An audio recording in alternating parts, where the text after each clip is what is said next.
Okay, I'm fine. I'm not even hot. No, I know.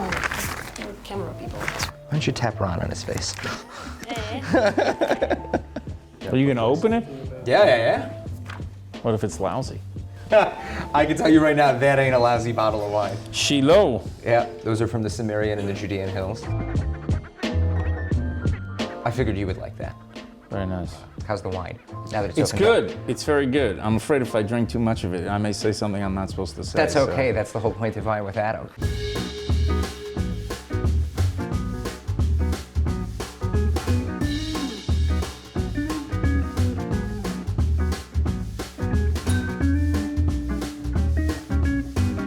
Hi, I'm Adam Scott Bellos, and welcome to Wine with Adam. Today we are sitting in the Menachem Begin Center, right outside of the hills of the old city in Jerusalem, and I'm here with my very good friend and special guest, former Ambassador Ron Dermer.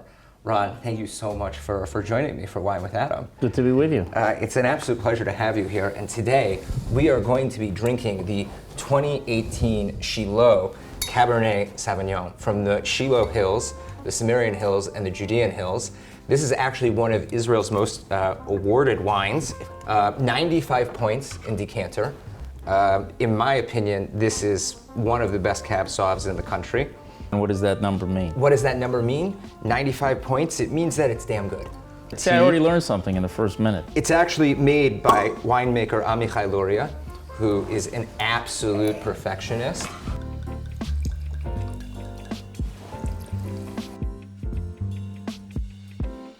It's very cool because it comes from where the tabernacle stood. Even I understand that that's a good wine. Yeah. It's the taste of 2,000 years of hopes and dreams fulfilled. Or it beats Manischewitz. Okay, so Ron, you're a father, a husband, an author, an economist. By the way, the order was a little reversed there. It was a husband and then a father, yeah. A diplomat, statesman. You've been the senior advisor to a number of different politicians or Jewish leaders that are considered to be some of the greatest Jewish leaders of the 20th and 21st centuries. Most recently, you were ambassador to the United States, but you've also been an advisor and a mentee to some of the greatest Jewish minds. And I think for me, the one thing that I would like to know is, what would you tell people in terms of staying the path and having a goal and driving forward to achieve greatness somewhat like you have? Well, greatness is a big word, but I would say, first of all, pick the right parents. So I was blessed that the two people I admire most in the world are my mother, who is alive and well, and my father, who passed away. It's 1984, so 37 years ago, a long time, a couple weeks before my bar mitzvah. As for work and overcoming adversity, I think if people choose to go into areas that they love, they tend to be very good at it. I don't know if anyone is great when it comes to things they hate. If you love what you do, somebody told me many, many years ago, you'll never work a day in your life. So let me ask you a question. You were just out of your undergrad when you came to Israel for the first time. I came to Israel when I was 5 for the first time. My mother was born in Israel, in pre-state Israel, so I'm the son of a Palestinian because she was born in 1936 and her birth certificate says Palestine on it. But the first time I came here as an adult was in the summer after college, when I was here for about a month and a half, 7 weeks, and it really changed the trajectory of my life, no question about it. What specifically did you see that kind of gave you the Israel bug? Well, it was just so exciting. The 1990s, when I came here, that would be the summer of 1993, it was a time that was a very boring time, let's say, in the United States, certainly when it comes to public policy. And then I came to Israel, and the place was so alive. I mean, if you had to describe Israel in one word, it's alive. But it was just very, very exciting, very dynamic, interesting. Most of its big decisions, I felt, were all ahead of it. Let me ask you a question. Your father was the mayor of Miami.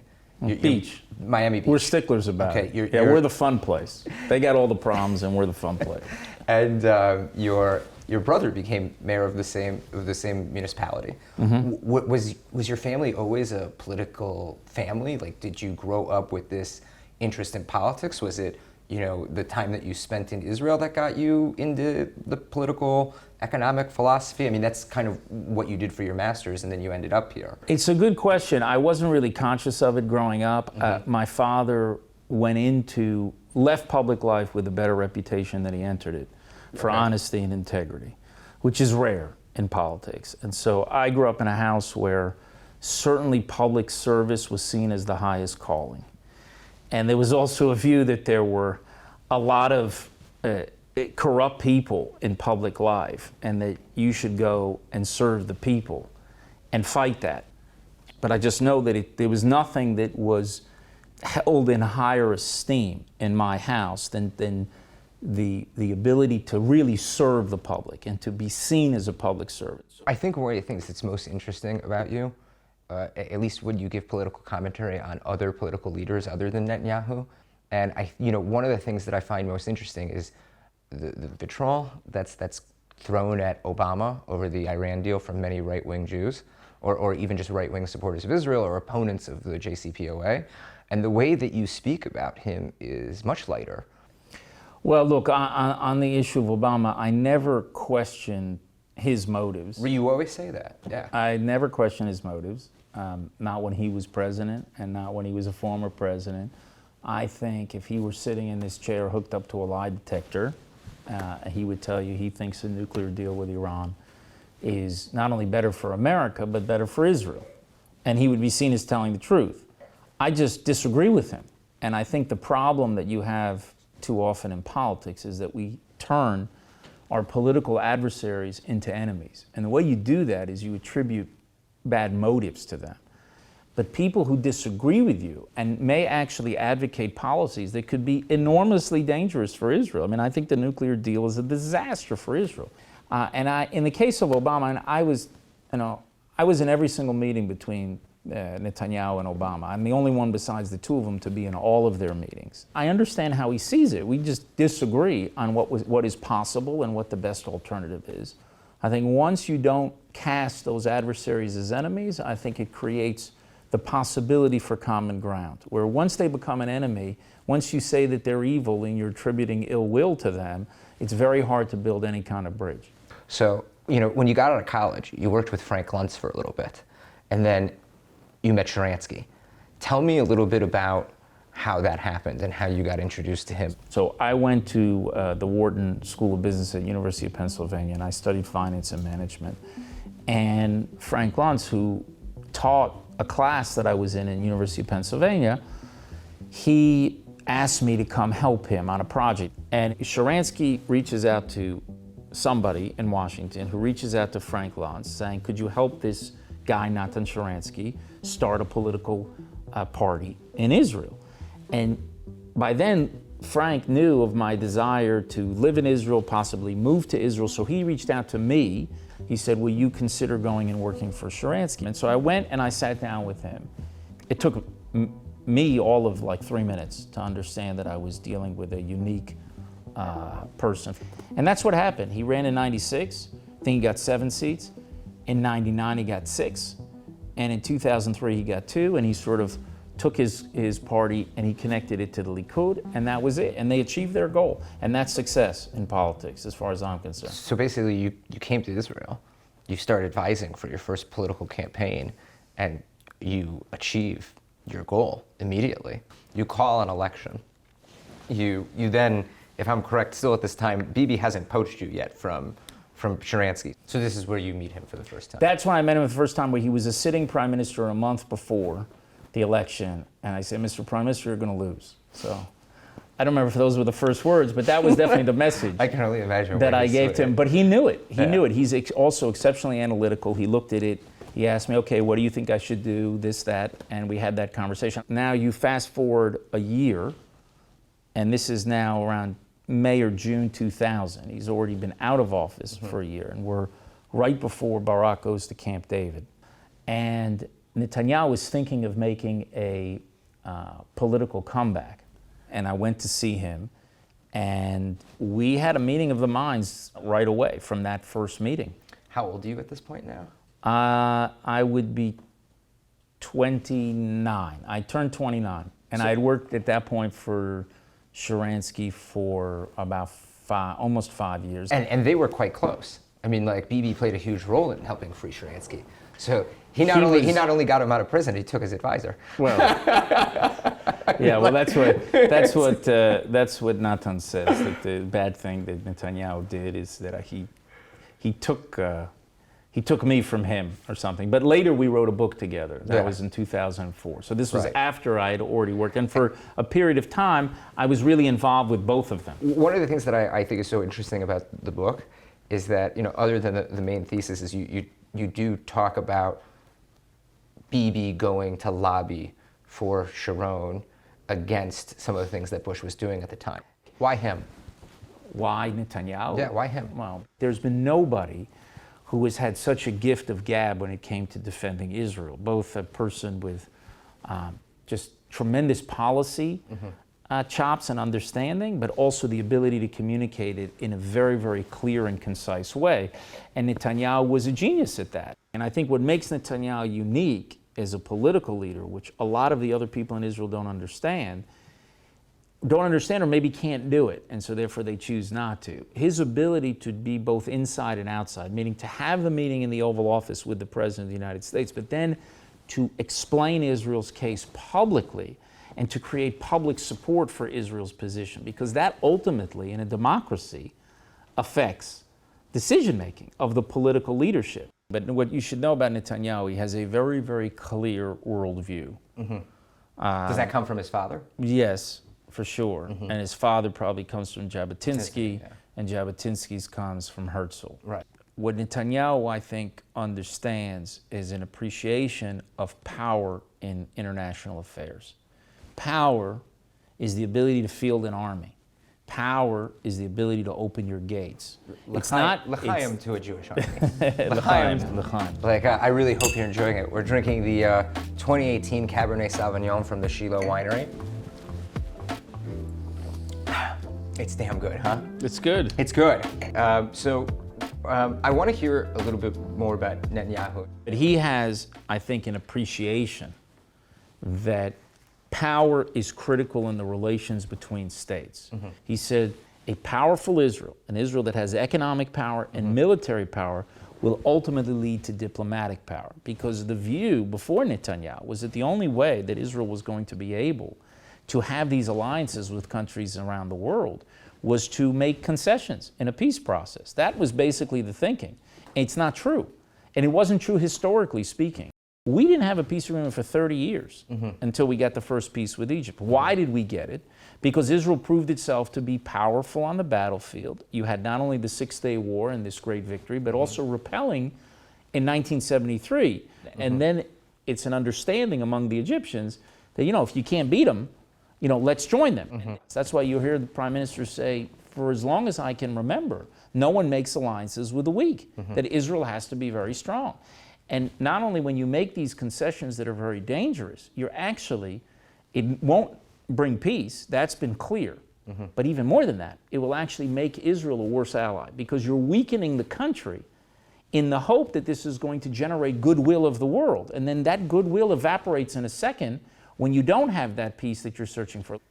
So Netanyahu in the last few years has turned Israel into a rising power. You wrote this article for Sharansky, and it was on hating the Jews, okay? And you talked about transhistorical anti-Semitism. In that particular article, we're trying to find a golden thread that links anti-Semitism throughout history, and what we see there is that it's the Jews standing against the prevailing zeitgeist. Right. Pick a century.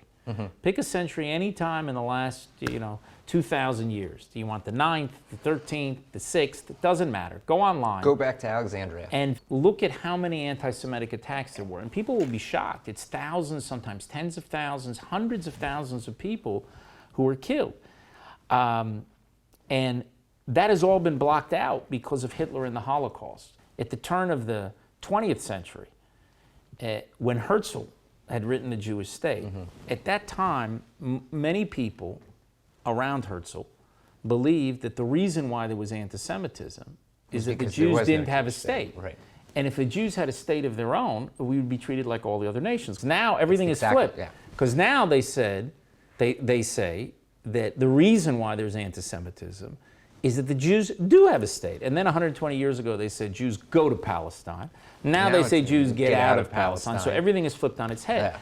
And Israel is not It's amazing how the things cause change. or the cure for anti-Semitism. But what it did was it gave the Jewish people the ability to fight back. And what I think you could see the zeitgeist that has emerged now, where the Jews are sort of standing against that current, is the zeitgeist we are in today is a zeitgeist that basically says power and justice are like buckets in a well.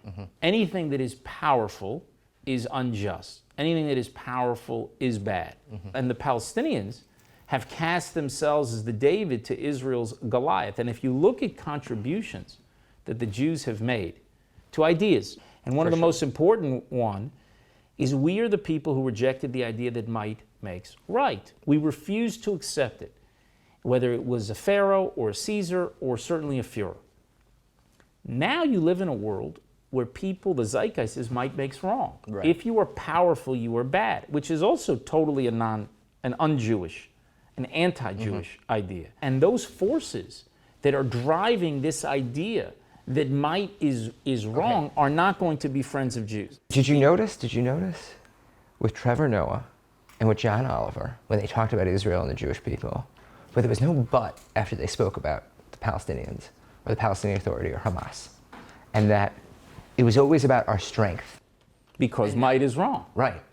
I think the scariest thing for me was presenting this to be a complex issue that both of them didn't want to get into and didn't want to explain, but wanted to give their political commentary on the events that had happened without context to that lengthy. They just want to play to the mob. But is it playing to They're the mob, just or playing- is it endangering like the American Jewish community? It is no. It's definitely dangerous. And is it because what also happened- no? But we're seeing a change of anti-Semitism becoming something that's normal within pop culture. Right, And well- that's a huge change for the American Jewish experience that has never existed. I think that historically, when you have physical assaults against Jews, they are preceded by the defamation of Jews. And when you cast Israel as a force for evil, which is separate than the issue is might is wrong. Might is wrong is a broader zeitgeist, and I think Israel is kind of the low-hanging fruit of what is essentially an anti-Western, anti-American phenomenon. Right. And people will feel this way and say, we have no problem with Jews, we just think anything that's powerful is bad, and that Israel is, has the power and they're weak, and that therefore Israel has to do A, B, C, and D. Now, if you have late-night hosts accusing Israel of war crimes, like this guy Oliver, who is a moral idiot, and he goes and he says these things. Sorry, that was really funny. In his snarky way. Yeah. Okay. Israel's accused of war crimes. He has no idea. This man has no idea what he's talking about. When you have people who cast Israel as a kind of modern Nazi state, and they're going to be shocked when Jews are attacked in the streets, they are taking 2,500-year powder keg, and they are lighting a fuse. They're lighting a fuse to it, and they have to be held to account by what is happening. And it's with Jews, it's different. It's different for blacks, for gays, for women, for anything else. Jews, it's open season. No, and the only way that you're going to put an end to this is you have to hold them accountable, and somebody has to pay a price for making these statements. What you have to see is you have to see Jews first and foremost stand up for themselves. 100%, and we're not Once doing they that. do that, But you we're have not to doing then that. you have to get people of goodwill What fights to stand up. anti-Semitism more than anything else? What is going to fight anti-Semitism? People are When strong. Jews in the United States and elsewhere stand up, unafraid, and challenge those people who are doing it. Demand that their governments challenge it, and challenge it themselves. Because if they are afraid to speak up and they're waiting for other people to do that, that's not going to work. They have to sort of lead the charge. And you have to actually take that stand. And the sooner you take the stand, and the more forcefully you take it, the easier it will be. Right. The longer you wait, the more difficult it becomes. Because then people start asking you, well, why didn't you do it before? And you start setting new norms of what is acceptable in attacking Jews. I'd like to know what you think is my generation's greatest moral imperative. Greatest moral imperative? You mean you're talking about Jews or the younger generation? Younger generation in general, not just Jews. I think it's to fight ingratitude.